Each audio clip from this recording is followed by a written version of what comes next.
صل على محمد وآل محمد.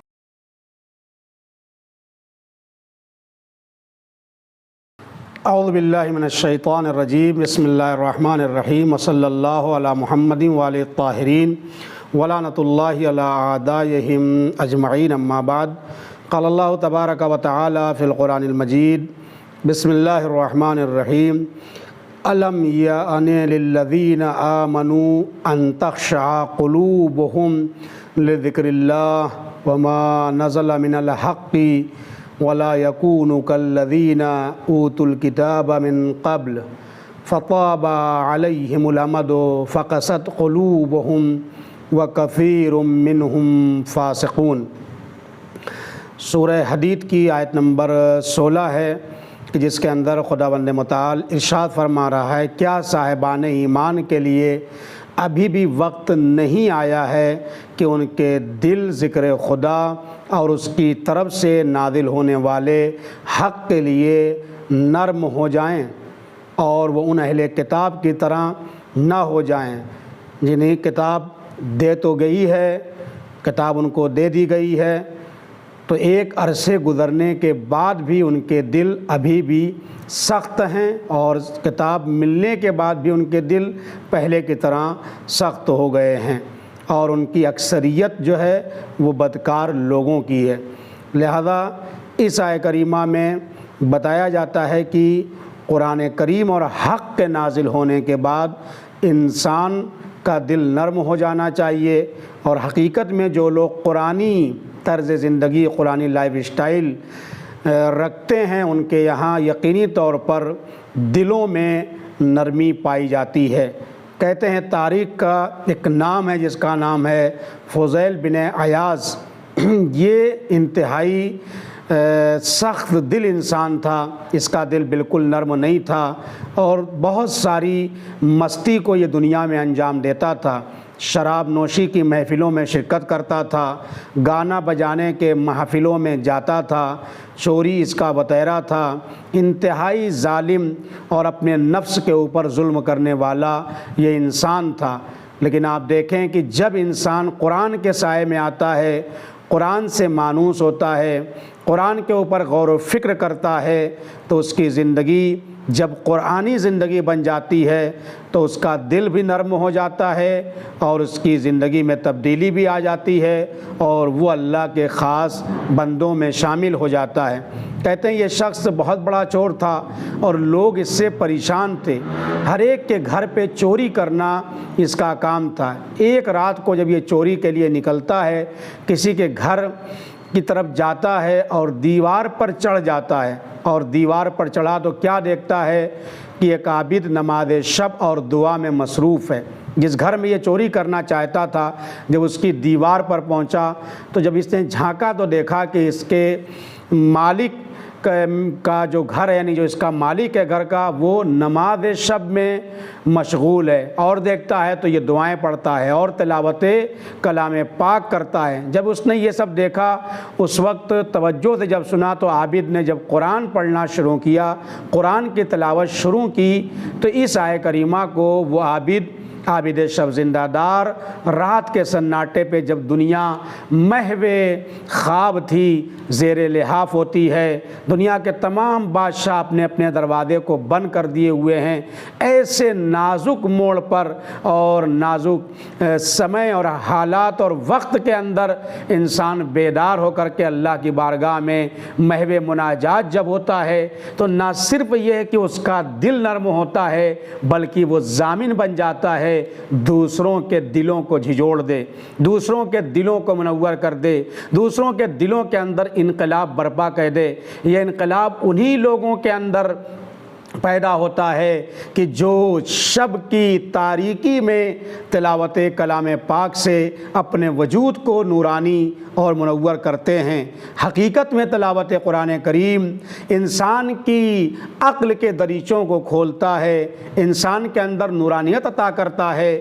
اور جب اس چور نے اس انسان کو دیکھا کہ جو شب کے سناٹے میں قرآن پڑھ رہا تھا، اب جب اس نے کان کو لگایا تو وہ شخص اسی آیہ کریمہ کو پڑھ رہا تھا، الم یأن للذین آمنوا ان تخشع قلوبہم لذکر اللہ، کہ کیا صاحبان ایمان کے لیے ابھی بھی وقت نہیں آیا ہے کہ ان کے دل ذکر خدا اور اس کی طرف سے نازل ہونے والے حق کے لیے نرم ہو جائیں۔ جب اس آیت کو اس نے سنا تو اس کے دل پر ایک اثر ہوتا ہے، اور اس اثر کا نتیجہ یہ ہوتا ہے کہ یہ آتا ہے اور آنے کے بعد سچے دل سے توبہ کرنا چاہتا ہے۔ کہتے ہیں کہ فضیل ان آیتوں کو جیسے ہی سنتا ہے اس کے دل پر اثر ہوتا ہے اور کہتا ہے کہ ہاں خدا وہ وقت اب آ گیا ہے۔ یعنی اس نے یہ کہا کہ وقت نہیں آیا ہے کہ ذکر خدا اور اللہ کی طرف سے آئے ہوئے حق کے مقابلے میں لوگوں کے دل نرم ہو جائیں؟ تو یہ حاضر ہو کے کیا کہتا ہے اس عابد سے؟ ہاں، اپنے اللہ کو بھی خطاب کرتا ہے، کہتا ہے پروردگار بالکل وہ وقت آ گیا ہے کہ اب ہمارے دل نرم ہو جائیں، اور اس طریقے سے میں آج کے بعد سے چوری کو ترک کر دوں گا، شراب کو چھوڑ دوں گا، اور تیری طرف میں پلٹ کر آ رہا ہوں۔ اور ایسے اللہ کی طرف آیا کہ نہ فقط یہ کہ وہ اپنی عادتوں کو چھوڑتا ہے بلکہ عادتوں کو تو چھوڑ ہی دیا، شراب نوشی کی محفلوں میں جانا ترک کر دیا، اور سچے دل سے توبہ کر کے انتہائی بزرگ، متقی، عالم دین اور اپنے دور کے زاہدوں میں شمار پاتا ہے۔ تو اس کا مطلب یہ ہے کہ اگر ہم صحیح معنوں میں قرآنی زندگی گزارنا چاہتے ہیں تو سب سے پہلے ہمیں قرآن سے وابستہ ہونا پڑے گا، تلاوت قرآن کرنا ہوگا، تلاوت قرآن کے ساتھ ساتھ ہمیں قرآن کے معنی و مفاہیم میں بھی توجہ دینا ہوگی۔ اسی لیے معمولاً لوگ یہ سمجھتے ہیں کہ تلاوت قرآن میں اور قرأت قرآن میں کوئی فرق نہیں ہے، جبکہ اس کے درمیان بہت بڑا فرق ہے۔ قاری قرآن اور ہوتے ہیں، تالی قرآن اور ہوتے ہیں۔ قرآن کی تلاوت کرنے والوں کی اہمیت زیادہ ہے اللہ کے نزدیک، لیکن قرأت کرنے والوں کی اہمیت اتنی زیادہ نہیں ہے۔ اگرچہ ان کی اہمیت ہے لیکن ان کی بنسبت اگر دیکھا جائے گا تو یقینی طور پر ان کو اہمیت اتنا حاصل نہیں ہے۔ پہلا بنیادی فرق یہ ہے کہ قرأت عام ہے، ہر تلاوت کو قرأت کہتے ہیں لیکن ہر قرأت کو تلاوت نہیں کہہ سکتے۔ کیوں؟ اس لیے کہ معصوم نے جو بتایا وہ یہ ہے، تلاوت یعنی قرآن کریم کو سمجھنا، قرأت یعنی قرآن کے ظاہری اوقاف و رموز کی رعایت کرنے کو قرأت کہتے ہیں۔ بہت سارے قاری قرآن آپ کو مل جائیں گے لیکن تالی قرآن کم ملیں گے، اور تالی قرآن میں بھی جو واقعی اور حقیقی تالی ہوگا نا اس کی تعداد بھی بہت کم ہے۔ قاری اسے کہتے ہیں جو قرآن پڑھتا ہے، تالی اسے کہتے ہیں جو قرآن کی تلاوت کرتا ہے۔ قرأت اور تلاوت دو الگ الگ الفاظ ہیں۔ اب آئیے دیکھیے فرق کیا ہے۔ جو صرف اور صرف ظاہری طور پر اچھی طریقے سے قرآن پڑھ لے اسے قاری قرآن کہتے ہیں۔ بہت بڑے بڑے قاری آپ کو دنیا میں مل جائیں گے، یہ مصر کا قاری ہے، یہ سعودی عرب کا قاری ہے، یہ فلاں ملک کا قاری ہے، لیکن جب یہ قرأت کرتا ہے تو جو آیتیں اس سے کہتی ہیں، مطالبہ کرتی ہے نا، اس کے خلاف عمل کرتا ہے۔ اسی لیے قاری قرآن تو چھوڑیے، تالی قرآن بھی بہت سارے ایسے آپ کو مل جائیں گے جو تلاوت تو کرتے ہیں لیکن معصوم آواز دیتے ہیں۔ ربا تالین قرآن والقرآن یلعنو، بہت سارے ایسے تلاوت کرنے والے ہیں جو جتنی اسپیڈ سے حقیقت میں تلاوت کرتے ہیں، دیکھا جائے تو اللہ اتنی اسپیڈ پر اور پیچ سے ان کے اوپر لعنت اور ملامت کرتا ہے۔ کیوں؟ اس لیے کہ وہ قرآن تو پڑھتے ہیں یعنی قرأت کرتے ہیں لیکن تلاوت حقیقت میں نہیں ہے۔ تلاوت کسے کہتے ہیں؟ صرف ظاہری چیزوں کی رعایت نہ کی جائے بلکہ باطنی چیزوں کی رعایت کی جائے۔ مطلب کہنے کا یہ ہے جب آیتوں کو پڑھیں تو ٹھہر کے پڑھیں، سکون سے پڑھیں، اطمینان سے پڑھیں، ان کے الفاظ کو سمجھیں، اس کے معنی کے اندر غور کریں، اور جب مفاہیم، ترجمے اور اس کی ساری لوازمات کو سمجھیں گے تو غور کریں گے یہ قرآن کہیں مجھ سے تو خطاب نہیں کر رہا ہے، کہیں اس آیت کا مصداق میں تو نہیں ہوں۔ مثال کے طور پر تلاوت سے پہلے اگر کسی نے جھوٹ بول دیا ہے اور اب آ کے یہ کہہ رہا ہے، تلاوت قرآن اٹھایا، ادھر چند منٹ پہلے بات کر رہے تھے، لوگ آئے تھے اور لوگوں سے باتیں چل رہی تھیں، بات کرتے کرتے اس نے غیبت بھی کی، جھوٹ بھی بولا، اور اب آ کر کے جب وہ گئے تو قرآن اٹھایا اور تلاوت کرنا چاہا تو بظاہر یہ قاری بھی ہے اور تالی بھی ہے، تلاوت کرنے والا، لیکن قرآن اس کے اوپر لعنت کرے گا. کیوں؟ چونکہ ابھی اس نے جھوٹ بولا ہے اور اب آ کر کے اس آیت کو پڑھ رہا ہے. کیا؟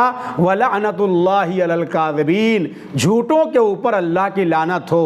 تو اب مجھے بتائیے، جو یہ ابھی چند منٹ پہلے اس نے جھوٹ بولا تھا اور پھر قرآن میں آ کے پڑھ رہا ہے کہ اللہ کی لعنت، تو پڑھ نہیں رہا ہے، کہہ بھی رہا ہے کہ اللہ کے ان لوگوں پر لعنت ہو جو جھوٹ بول رہے ہیں. تو کیا اس آیت کا مخاطب یہ نہیں ہے کہ یہ آیت چیخ چیخ کے اس سے یہ نہیں کہہ رہی ہے کہ تم یہ کیا کرنے جا رہے ہو، یا تم نے پہلے کیا ہے، ابھی تم لعنت بھیجنے جا رہے ہو؟ کس کے اوپر؟ پہلے تو تم اپنے ہی اوپر گویا لعنت بھیج رہے ہو، چونکہ ابھی تم نے جھوٹ بولا، ابھی تم نے غیبت کی اور آپ اسی آیت کو پڑھ رہے ہو.